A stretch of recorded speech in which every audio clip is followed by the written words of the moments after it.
അസ്സലാമു അലൈക്കും വറഹ്മത്തുള്ളാഹി. ഇന്ന് നമ്മൾ 5ാം ക്ലാസ് കിതാബുൽ ഫിഖ്ഹിലെ 3ാമത്തെ ചാപ്റ്റർ അൻ-നജാസാത്തു വ തത്ഹീറുഹാ, മാലിന്യങ്ങളും അവയുടെ ശുദ്ധീകരണവും, അതിനെക്കുറിച്ചിട്ടാണ് നമ്മൾ ഈ പാഠഭാഗത്തിൽ മനസ്സിലാക്കുന്നത്. പാഠഭാഗം മനസ്സിലാക്കാം, നമുക്ക് തദ്രിബാത്തും കൂടെ അതിൻ്റെ കൂടെ ചർച്ച ചെയ്യാം. വീഡിയോയിലേക്ക് കടക്കാം. ബിസ്മില്ലാഹിർ റഹ്മാനിർ റഹീം. നജസിൽ നിന്ന് ശുദ്ധിയാവൽ നിസ്കാരത്തിന്റെ നിബന്ധനയാണ്. നിസ്കാരം ശരിയാവുന്നതിന് തടസ്സമാകുന്ന മാലിന്യങ്ങൾക്കാണ് നജസ് എന്ന് പറയുന്നത്. നജസുകൾ 3 വിധമാണ്. ഒന്ന് മുഹഫഫായ നജസിനെ കുറിച്ചിട്ടാണ് നമ്മൾ 4ാം ക്ലാസ് പഠിച്ചിട്ടുണ്ട് അല്ലേ? അത് വിശദമായിട്ട് നമ്മൾ 4ാം ക്ലാസ് പഠിച്ചിട്ടുണ്ട്. അപ്പോൾ മുഹഫഫ് 2 വയസ്സ് പൂർത്തിയാകാത്ത, പാലല്ലാത്ത മറ്റൊന്നും ഭക്ഷിക്കാത്ത ആൺകുട്ടിയുടെ മൂത്രം, അതാണ് മുഹഫഫ്. മുഹഫഫ് കൊണ്ട് മലിനമായവ ശുദ്ധിയാക്കുന്ന രീതി എങ്ങനെയാണ്? 2 വയസ്സ് തികയാത്ത ഒരു കുട്ടി, അതും പാലല്ലാത്ത മറ്റൊരു ഭക്ഷണം കഴിക്കാത്ത ഒരു ആൺകുട്ടി ബെഡിൽ മൂത്രമൊഴിച്ചു, അതെങ്ങനെ വൃത്തിയാക്കണം എന്നതെങ്ങനെ നമുക്ക് മനസ്സിലാക്കാം. എന്താണ്? തടി ഉണ്ടെങ്കിൽ നീക്കി മൂത്രത്തേക്കാൾ കൂടുതൽ വെള്ളം ആ ഭാഗത്ത് കുടയുക, കഴുകേണ്ടതില്ല. അതായത് തറയിൽ മൂത്രം ഉണ്ടെങ്കിൽ അവിടെ മൂത്രത്തേക്കാൾ കൂടുതൽ വെള്ളം കുടഞ്ഞാൽ മതി. മൂത്രം ആദ്യം നീക്കുക, എന്നിട്ട് മൂത്രത്തേക്കാൾ കൂടുതൽ വെള്ളം ആ ഭാഗത്ത് കുടഞ്ഞാൽ മതി. അത് ബെഡിലാണെങ്കിലോ, തടി നമുക്ക് നീക്കാൻ കഴിയുകയാണെങ്കിൽ അവിടെ നമുക്ക് നീക്കണം. തുടച്ചെടുക്കാൻ പറ്റുമെങ്കിൽ തുടച്ചെടുക്കുക, എന്നിട്ട് മൂത്രത്തേക്കാൾ കൂടുതൽ അവിടെ വെള്ളം കുടയുക. അതാണ് മുഹഫഫായ നജസ് വൃത്തിയാക്കുന്ന രീതി. ഇനി മുഅല്ലലായ നജസ്, നായ, പന്നി എന്നിവയും ഇവയിൽ ഒന്ന് മറ്റൊരു ജീവിയോട് കൂടി ജനിച്ചവയും മുഅല്ലലായ നജസാണ്. ഇനി മുഅല്ലൽ കൊണ്ട് മലിനമായവ ശുദ്ധിയാക്കുന്ന രീതി എങ്ങനെയാണ്? മുഅല്ലലായ നജസ് ശുദ്ധിയാക്കുക, അതായത് നായ നമ്മുടെ ശരീരത്തിൽ എവിടെയെങ്കിലും സ്പർശിച്ച്, അപ്പൊ നമ്മൾ എങ്ങനെ വൃത്തിയാക്കണം?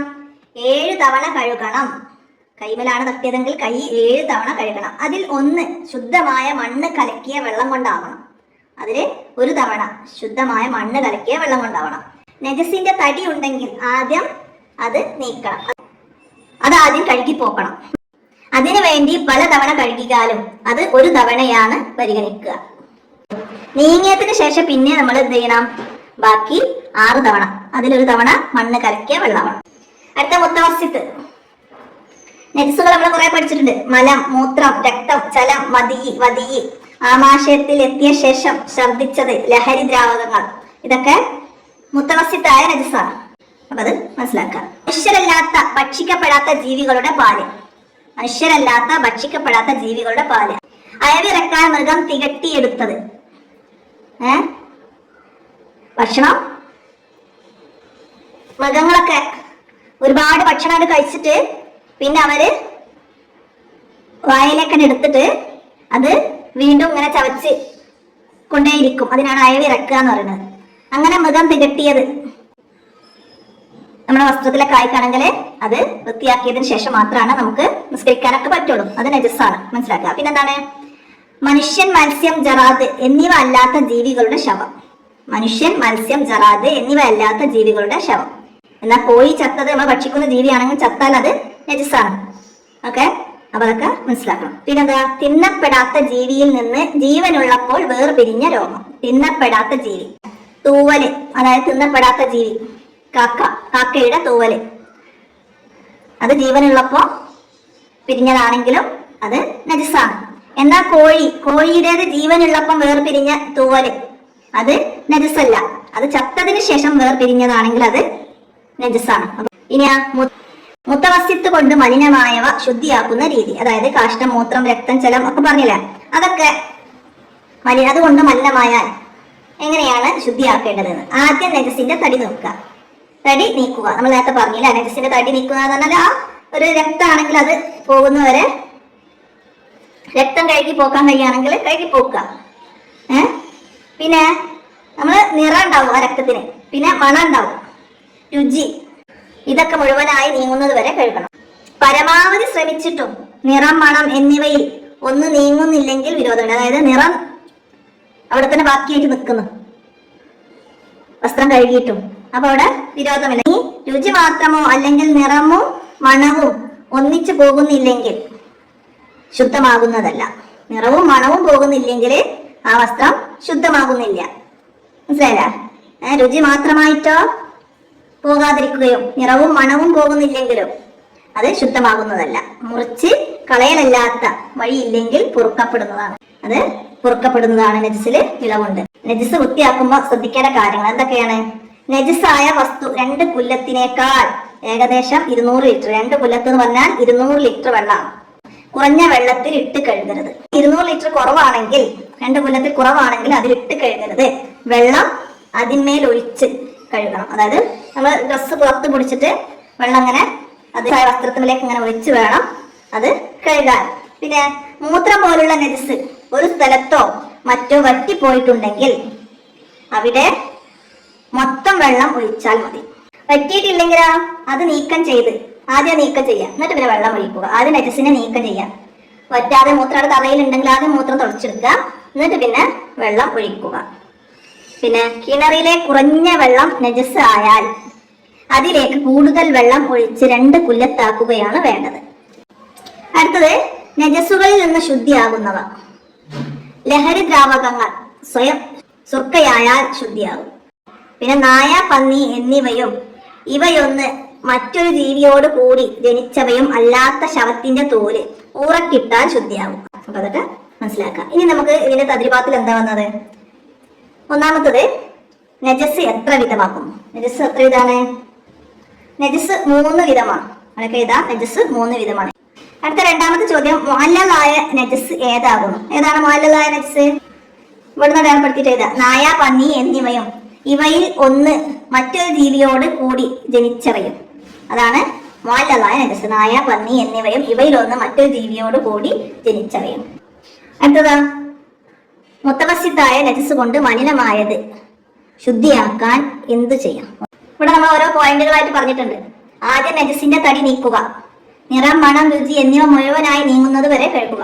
അങ്ങനെയാണ് മുത്തവസ്സിത്തായ നജസ് കൊണ്ട് മലിനമായത് ശുദ്ധിയാക്കേണ്ടത്. ആദ്യം നജസിന്റെ തടി നീക്കുക, നിറം, മണം, രുചി എന്നിവ മുഴുവനായി നീങ്ങുന്നത് വരെ കഴുകുക. അത് അവിടെ എഴുതുക. അടുത്ത 4ാമത്തെ ചോദ്യം, മലിനമായ വസ്തു കുറഞ്ഞ വെള്ളത്തിൽ ഇട്ടു കഴുകാമോ? നജിസായ വസ്തു 2 കുല്ലത്തിനേക്കാൾ കുറഞ്ഞ വെള്ളത്തിൽ ഇട്ട് കഴുകരുത്. വെള്ളം അതിന്മേൽ ഒഴിച്ച് കഴുകണം. ഇനി അടുത്തവിടെ ഇടയിൽ വിട്ടത് ചേർത്ത് നമുക്ക് മനസ്സിലാക്കാം. എന്താണ്? മുഅല്ലലായ നജസ് കൊണ്ട് മലിനമായത് ശുദ്ധിയാക്കാൻ 7 തവണ കഴുകണം. മുഅല്ലലായ നജസ് കൊണ്ട് മലിനമായത് ശുദ്ധിയാക്കാൻ 7 തവണ കഴുകണം. മുത്തവസ്സിത്ത് കൊണ്ട് മലിനമായ വസ്തു കഴുകുമ്പോൾ നീങ്ങണം. ഏതൊക്കെയാണ്?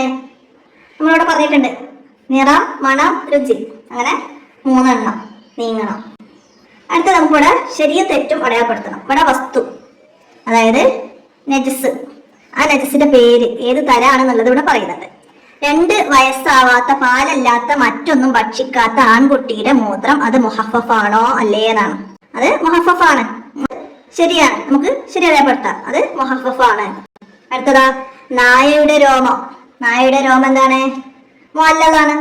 മുഅല്ലൽ, അതും നമുക്ക് ശരി അടയാളപ്പെടുത്താം. ഇനി ലഹരി ദ്രാവകങ്ങൾ. മുത്തവസ്സിത്ത്. ലഹരി ദ്രാവകങ്ങൾ മുത്തവസ്സിത്ത്. അടുത്തതാ ചത്ത കോഴിയുടെ തോല്, അത് മുത്തവസ്സിത്താണ്. അപ്പൊ ഇവിടെ മുഅല്ലലാണ് വന്നത്, നമുക്കത് തെറ്റിടാം. ആയ നജസാണ്, നമുക്കത് ഇവിടെ മുഅല്ലലാണ് വന്നത്, അപ്പൊ അത് നമുക്ക് തെറ്റിടാം. ഇനി അടുത്തത് എന്താണ്? ചാർട്ട് നിർമ്മിക്കാനാണ്. എന്താണ്? കുട്ടികളെ 3 ഗ്രൂപ്പ് ആക്കുക. ക്ലാസ്സില് ഉസ്താദുമാർക്കുള്ള വർക്കാണ്. ഓരോ ഗ്രൂപ്പും ഓരോ തരത്തിലുള്ള നജസുകൾക്ക് ഉദാഹരണങ്ങളും ശുദ്ധീകരണ രീതിയും ഒരു ചാർട്ടിൽ രേഖപ്പെടുത്താനാണ്.